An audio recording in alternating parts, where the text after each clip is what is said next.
Have you ever had your faith shaken, your moral code called into question, your very epistemology and ontology shaken, fizzling away to its very core? We forget about the many times in our life we have to admit that we are wrong, that we're not as prepared or as strong or as knowledgeable as we thought we were. Faith is a game that on its face seems like a game that's about fighting the leagues of hell with the power of God and anime on your side, and you forgot the anime at home. But I believe that at its core is a story about how cowardice, when combined with humility and perseverance, is actually the strength of bravery in disguise. You see, oh my God!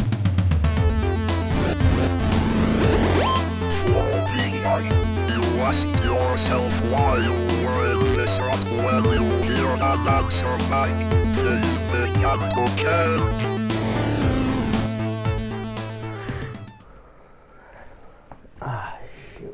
Sorry you had to see the... Son of a... First of all, I wanted to thank everybody for the reception. It's been unreal. Absolutely unreal. My only hope is that I can match the same quality of the previous video. But I'm not going to lie. I think I led with a magnum opus, if you will. But nonetheless, I'm going to continue talking about things that I like. And it's my hope, my sincere hope, that you guys still enjoy it. But if not, hey, trust me, there ain't no shortage of things you can watch on YouTube. I'm not something special. My favorite word in the English language is no. So if you're going to say no to this channel, I'll be honored. Today we're going to be talking about a game that is super close to my heart, something that I very much enjoyed. I played its demo when it first came out many years ago. This game I'm talking about is Faith, the Unholy Trinity. For those of you who don't know, Faith, the Unholy Trinity is a game where you play as an exorcist or as a priest, and you fight demons and solve mysteries and stuff like that. And so it's a mixture of action and mystery all into one. But here's the catch. It uses classical style Atari graphics. And you might be thinking, okay, how are you going to make a horror game where you can't even depict scary things? I will argue, you'd be surprised how scary some chunky pixels can look with the right sound design too. And that's, I mean, this isn't a review video, but let me tell you something. The sound design, everything, the vibe of this game is immaculate. And this game has a very rich story, one that is sort of peppered across the entire game. And I was surprised to see how little information there is on the internet surrounding this game. There's either a lot of conjecture posing as fact, there's a lot of outdated information, and in general, it's just sparse. Even the Wikia leaves a lot to be desired. So it's my goal that this series is the one-stop shop. It's going to be a three-parter. The one-stop shop for the entire, all faith lore that you desire. So before I get started, I want to clarify there's going to be spoilers. So if you want to discover story elements for yourself, I highly recommend getting the game. It's very inexpensive compared to other games out there right now. However, that being said, if you have not played this game or have no intentions on playing this game, unlike my previous video, you will actually get a lot of enjoyment out of watching the story. I think it's just a great story. So my methodology for each of these videos is I'm going to go through the chapter. In this case, it's going to be chapter 1.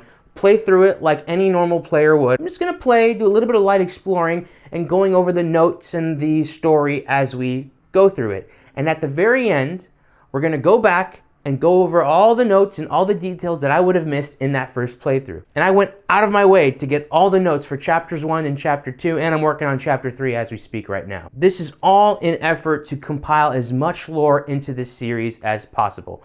At certain points, sparingly, I will give some conjecture, some to help foreshadow and sort of get you primed for later plots, and some conjecture purely my own speculation, but I'll make absolute certain to clarify when I'm giving you said conjecture. Aside from that, this will be pure lore, pure facts, what the game is giving to us. At the time of filming and putting all this together, the Wikia regarding the notes is very outdated, at least for Chapter 1 and Chapter 2. So I gotta give a huge shout out to NTA Game Guides for the walkthroughs and the guides on where to find all the notes. So anyways, on to the video, and as always, I hope you enjoy.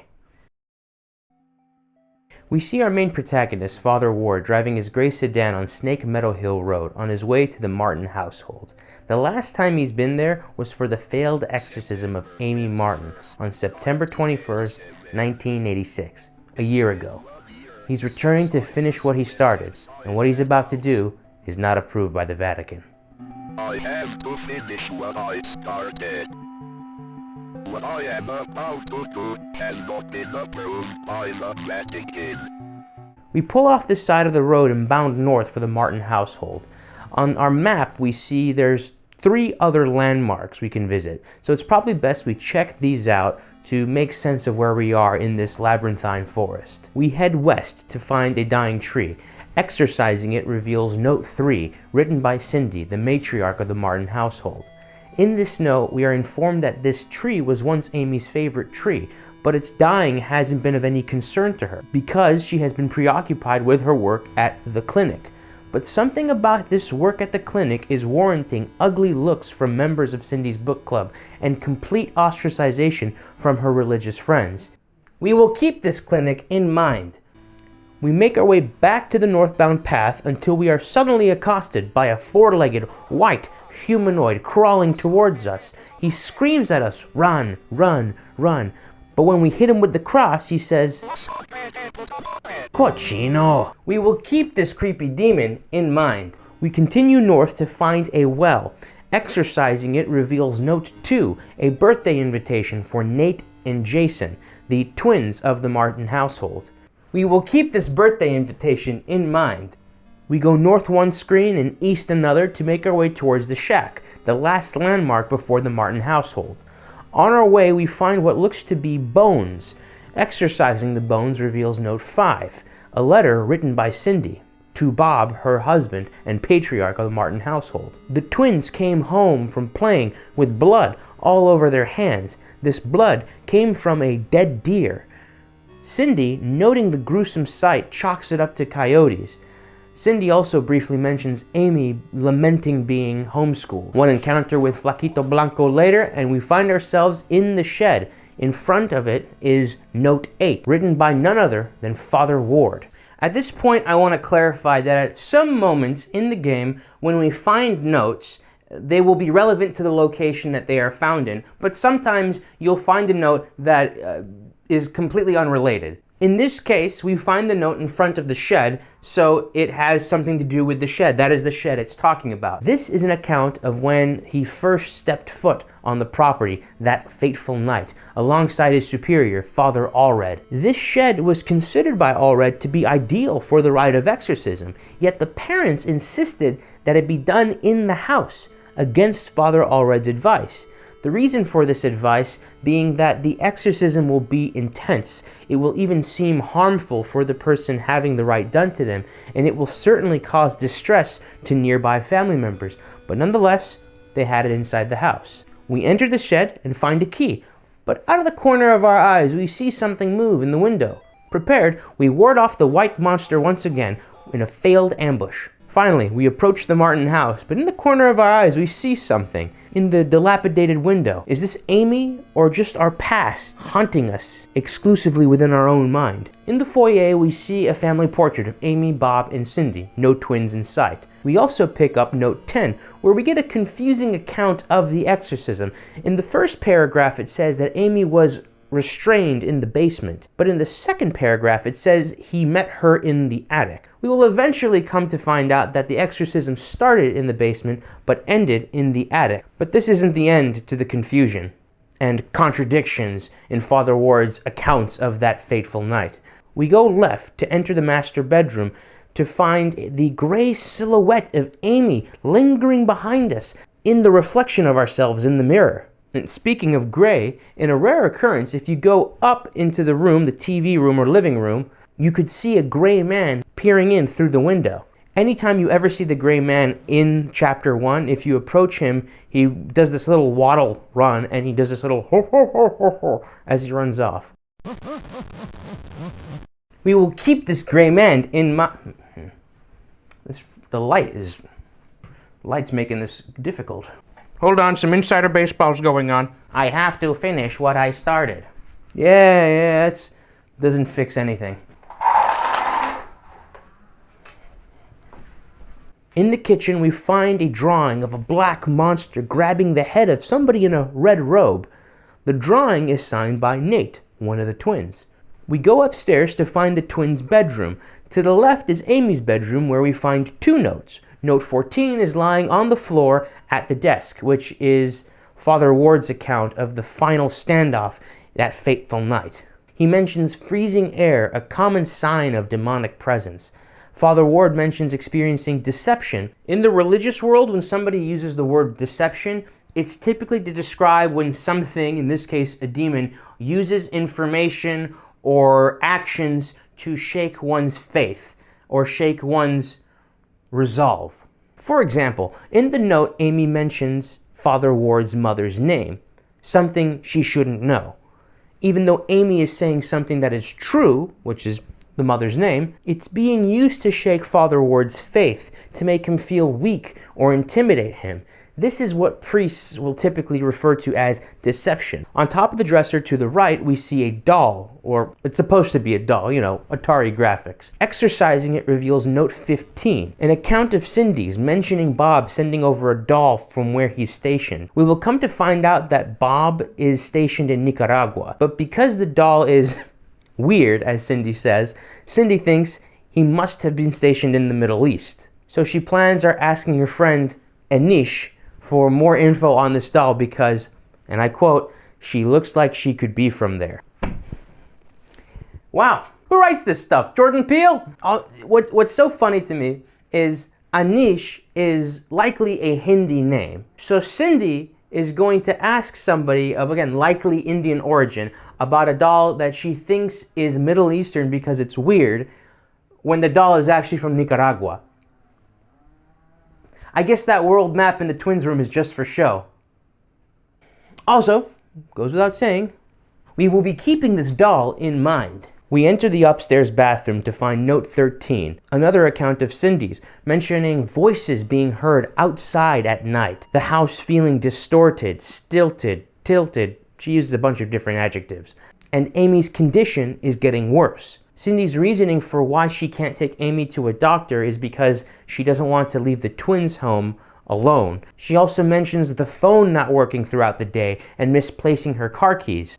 We will be keeping these voices and strange occurrences in mind.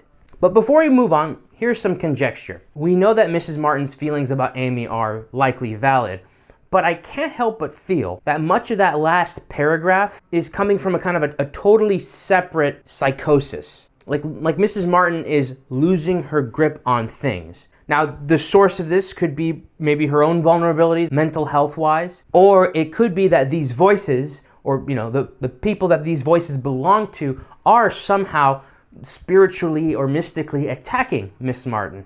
It could be that these both are somewhat true. Miss Martin already has a weakened resolve, emotionally and mentally, and so there is some sort of external force or entity using that as its way to inch its way into this family. The attic seems to be locked, so the only place to go now is downstairs, to the basement. In the basement, we see the doll again. It seems to have followed us down here. And this doesn't always happen. This is one of those rare occurrences, kind of like the gray man. Exorcising the crib gives us note 16, a letter from somebody named Leighton, likely a lay missionary, mentioning an interfaith fusion of native practices and Catholic rite called Kimbamba, which I'm not entirely sure if we have a real-life counterpart to it. There's Kimbanda, which is like a Afro-Brazilian native faith, but it actually prides itself on being very separate from Catholicism, so I'm not sure if that has anything to do with this note in particular. He mentions a teenage boy, not much younger than Amy, showing interest in Leighton's faith, but never ends up showing up to church. I think this letter is more or less not related to the grand story at large. I may be proven wrong later in this series, but I think it was put here early on in this game's development as a sort of possible avenue for world building and possible ways the story could have developed. And Erdorf decided to go in a different direction.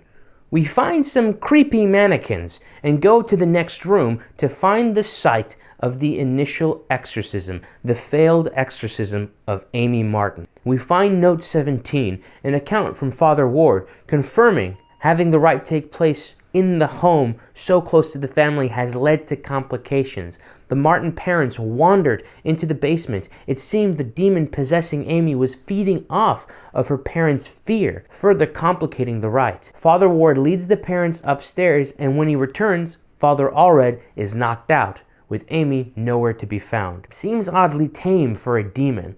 Something doesn't add up. We further investigate the gruesome site. It's been further defiled with demonic symbols.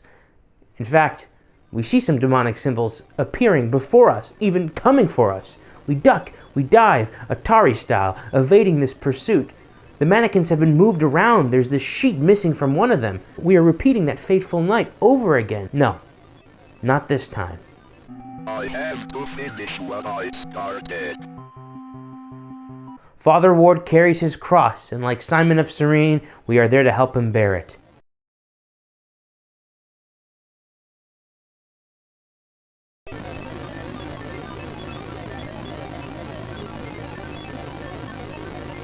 She is here. What ensues is a barrage of attacks made by Amy. We hold our cross in the direction of the symbols, causing Amy to appear. 4 facades appear around us. We hold our cross towards the one blinking out of rhythm with the other ones to deflect her. We do this several times until we reach the kitchen. I heard a door open upstairs. We enter the attic to find a gruesome sight. Mannequins covered in blood, spitting crosses. We read note 18, a letter by Father Ward to Molly. Our suspicions are correct. We haven't been getting the complete and honest accounts of the failed exorcism. He mentions the accounts reported in the papers that they weren't true, telling us that this was an event that was publicized by the media, a known local event. She redacted my superior father redacted with redacted. When I confronted her, she redacted, managed to cut out the power to the house, and redacted her own parents with their own redacted. Note that Father Ward mentions he loves Molly and signs just as John, not Father Ward. Now, we know that the second redaction should read Father Allred. But aside from that, we don't have any sort of undoubtable concrete proof as to what could be in those other redactions. All we know is it can't be good and something went horribly wrong. Also, we will be keeping this redacted letter in mind. My God, what happened to you? Do you think my face is pretty? I have to finish what I started. She's my priest.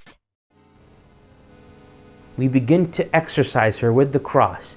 Suddenly, some demonic minion lumbers after us. It's unaffected by our cross, so we evade it while exorcising Amy. We enter the next stage of the exorcism. She reveals her face, a blood-red pit, like a portal to hell itself. We fight her off the same way we did when we encountered her earlier, but we prepare ourselves for a counterattack from behind and evade. Understand that if we get just touched by any hostile force, demon, Amy, or otherwise, we instantly die and we have to reload to the last save. We maintain this rhythm, deflect, evade, get some more of that holy damage in, and we do enough damage to enter the next phase of the exorcism. It seems that my analogy to a portal to hell may not be that far off, because a red arm emerges forcibly from the red pit in her face. She attacks in this predictable upside down pentagram, formation. We evade, get our damage in, evade some more. She throws a minion at us and we're prepared, so we dodge that. Eventually we weaken her to defeat. And just when we think we saved Amy, she is compelled by the demon to jump out the window.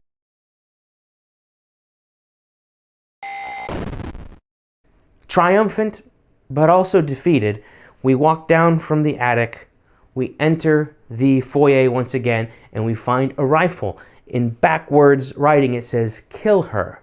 We grab A gun with one bullet. and steel ourselves, we have to find Amy. We look at the shed first, perhaps she's hiding there, but no Amy. Instead, we see that goofy gray man again. I notice the trees forming a path, so I find my way back to it, and there we see Amy, bloodied. As a player, there is no choice to complete the exorcism. We just have a gun with one bullet. We can't talk to her, we can't approach her. We didn't come here to murder Amy. We came here to save her. Confused, I compel Father Ward as the player to go to the car in hopes that sparing her is the right decision. We find our way back to the car when suddenly we shoot the demon. It stumbles into the street and it's flattened by a semi-truck written with Erdorf on it, and the screen fades away. That's it. John Ward recites the 91st Psalm in his car, driving away from what just happened. I can't explain what happened at that house.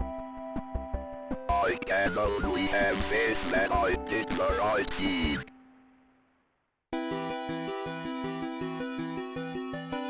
And that's when we get hit with When Faith Endures, the canonical ending of Chapter 1.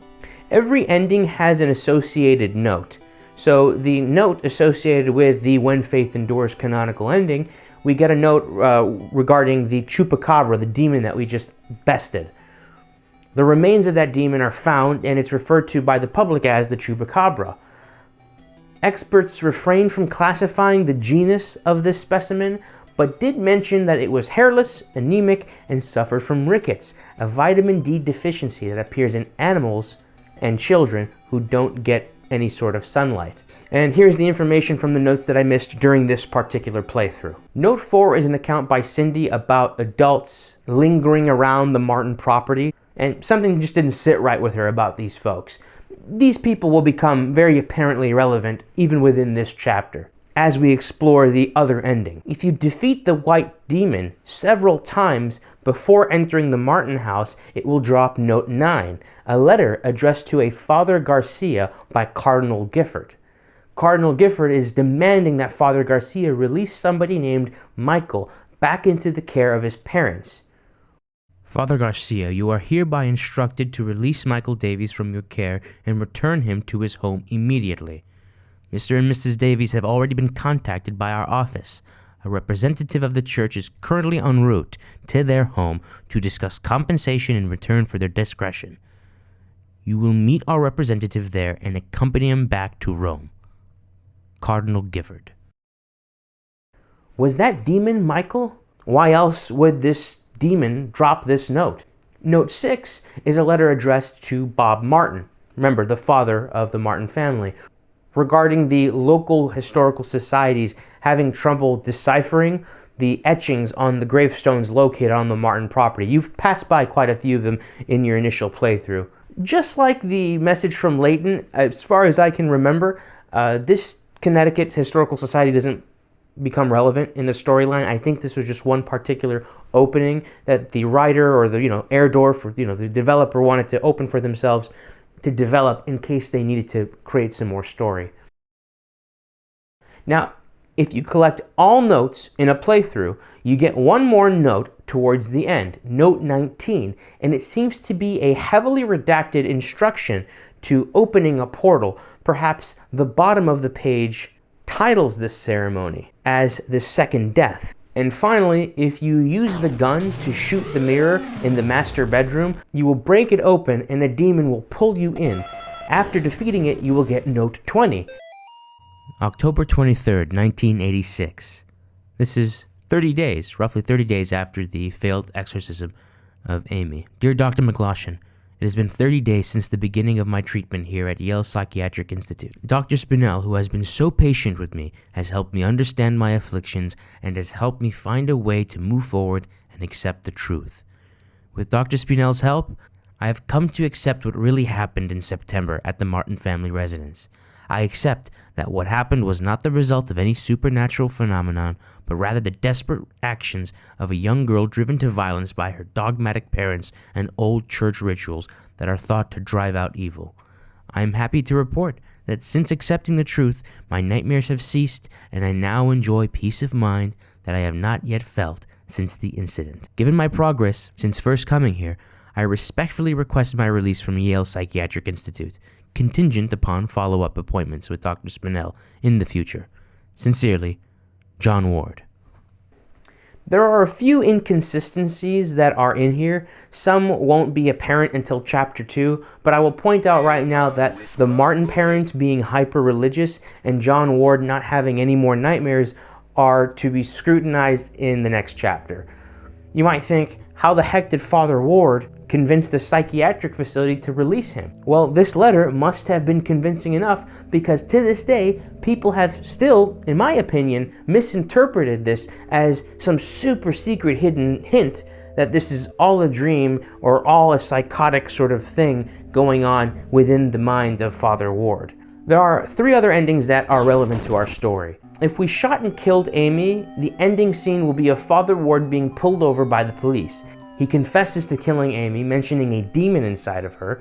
The police retrieve the body of Amy and note the gunshot wound, the wound from jumping through the glass window from the attic, and horrible mutilations, likely referring to whatever was going on with her face. And here is some big info. The note states that Amy had gone missing from a psychiatric clinic 9 days prior. Also, at the end it states that the Vatican says that Father Ward isn't an ordained priest. And still to this day, people say that this means Father Ward is pretending to be a priest. But in my opinion, and I guess this is conjecture, it is more likely that the Vatican has scrubbed his ordination from the record to distance themselves from the failed exorcism of Amy. I just don't see Father Allred as, using the help of a fake priest to exorcise somebody. That's not just something you just grab help. You just pull up to the local, Home Depot. Anybody here an ordained priest? So we know that at some point both Ward and Amy were committed to a psychiatric facility. So we will be keeping this fact in mind. If we shoot and kill the weird gray man in the end scene, we are ambushed in the car by the white chupacabra, who we believe to be Michael. And this belief is confirmed when we read a letter written by Father Garcia, which is in direct response to Note 9, the letter we find when we exorcise Michael several times. Esteemed Cardinal Gifford, with all due respect, you cannot grasp the importance of the work I am doing for young Michael without being present here. Michael needs my help now more than ever. In the past few weeks, I have made great progress with Michael's affliction. Nevertheless, whatever darkness is inside of him fights back with increasing ferocity. We must not let up the fight against the enemy at such a critical time. There is another reason why I dare not return Michael to his family, nor let them see him. The darkness inside him afflicts his soul, but it also causes a terrible strain on his body.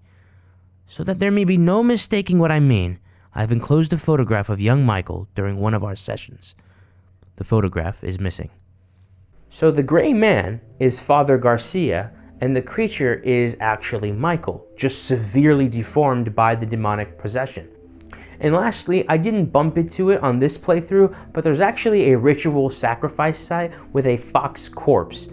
If you take your gun and shoot it, you will be hit with this ending.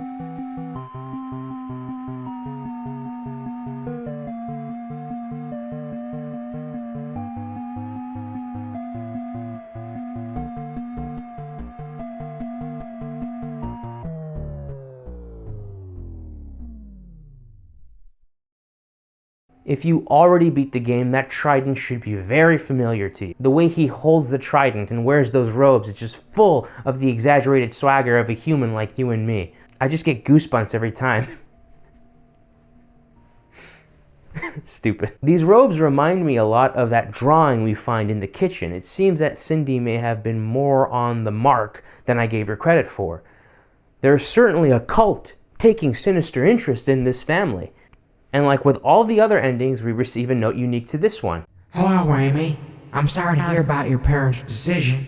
It is hard for people to trust what they do not understand.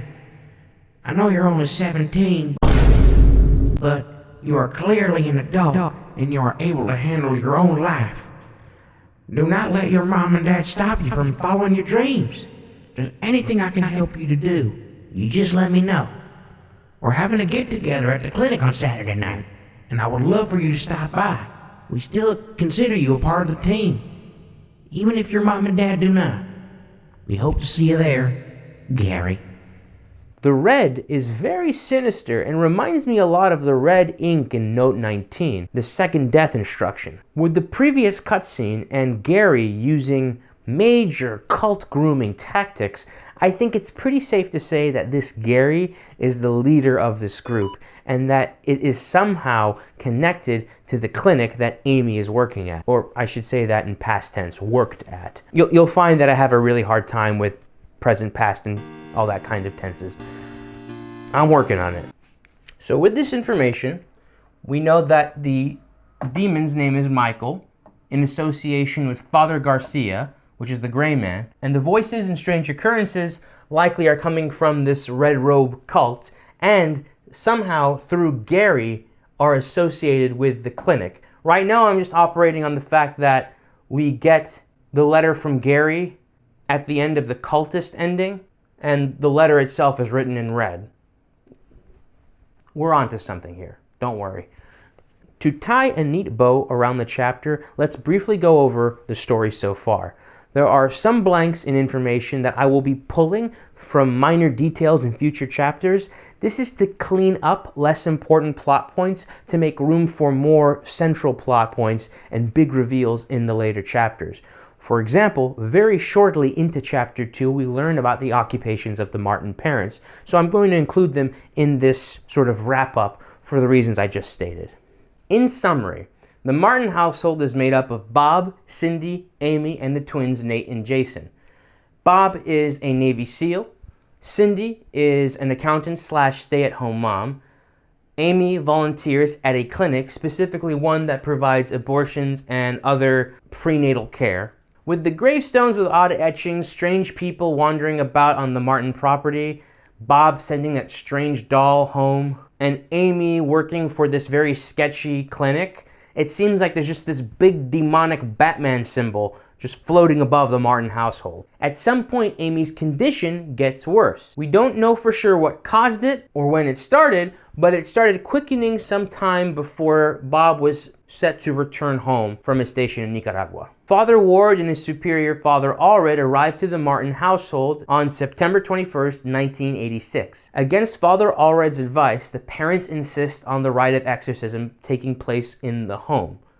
So, Father Ward and Father Allred begin the exorcism in the basement. So begins the exorcism of Amy Martin. The parents walk into the site of the exorcism out of concerned curiosity, and what the parents see distresses them. Distressing Cindy in particular, who is at this point in a very mentally vulnerable state. And so the demon's deceptions cause fear, and then the fear gives the demon power. This increase in power makes the exorcism harder to do. So Father Ward takes the parents back upstairs, away from the basement, away from the exorcism. Meanwhile, through some means, Amy incapacitates Father Allred and disappears. When Father Ward returns to the exorcism, he can't find Amy. Eventually, he finds her in the attic, and nobody's there to help him continue the rite. With the information we have so far, not much is known between now and Father Ward and Amy Martin's stay at the psych ward. But eventually, Ward gets released. A year later, Father Ward returns to the Martin household. I forget to point out, in addition to a year later Father Ward returning to the Martin household on his own volition, 9 days prior to the events of Chapter 1 of the game, Amy somehow breaks out of the psychiatric facility. By sort of serendipity, they both meet at that point. They didn't link up online and say, hey, meet me at your old pad, let's square up. He fends off a demonically possessed person named Michael, catches glimpses of Father Garcia, who is looking for Michael, but eventually he finds his way to the Martin household, where he finally faces off with Amy. The rite actually seems to work, but right before the demon loses its grip on Amy, it compels Amy to jump out of the attic window, which is on the second story. Father Ward gets back down to the foyer to follow Amy, and the demon writes in blood, "Kill her," to deceive Father Ward. But instead, he grabs the rifle and goes back to his car. Right before he approaches the car, Michael ambushes Father Ward, but instinctively he shoots Michael, Michael is staggered and stumbles into the street where he gets flattened by a semi-truck. And that concludes the canonical ending of Chapter 1. I had initially planned on the entirety of the Faith, Unholy Trinity, to be put in one video. But Chapter 3 is just so beefy. So then I thought, okay, Chapter 1 and Chapter 2. Chapter 2 in itself is super beefy too. So as a sort of appetizer, as a sort of appetizer, I'm going to do Chapter 1 to get the palate prepared for these bigger chapters like Chapter 2 and Chapter 3. So don't worry, Chapter 2 is coming, I can say that for sure. Chapter 3, oh boy, just playing through it can be an undertaking just because it's so large. But I'm going to get around to it. Thank you for watching, and I'll see you next time. Also, I will be keeping you in mind.